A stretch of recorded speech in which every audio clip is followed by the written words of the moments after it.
Alright, this light needs fixing, and I've got a ton of energy tonight, so I'm going to stay up and rebuild it. It'll be fun. As you can see, one of the things is that the on-off switch needs to be reinstalled here. Also, the solder connection on these wires came undone, and a bunch of these lights have fallen out. So I'm going to disassemble a lot of it, and then I can re-hot glue these lights in, and then I can also resolder the connections that are needed. You can see I got a bunch of the old glue removed from the lights here, and I've started to re-glue them back in, like so.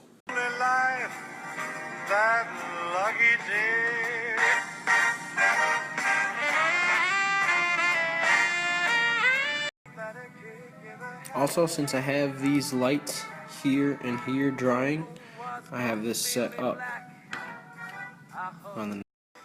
I'm also gluing the wires down here and in between the lights so that it'll be more stable.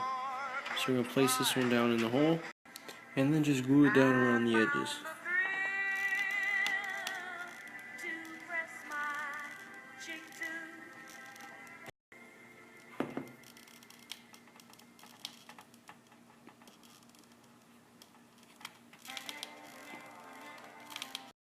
And I've even just been putting some over the top too, to make sure it's really in place.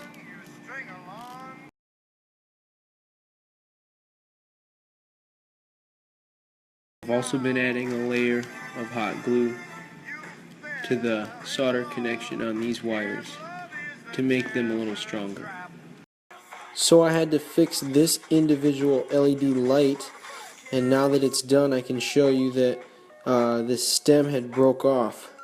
So since there was barely any metal sticking up off the LED after the stem broke off, I soldered a little ball on it and then wrapped the stem around it. Okay, as you can see, I've got all of the wires and lights glued in, soldered in, done. Yup, just got the switch done. So I'll show you guys how this whole thing works.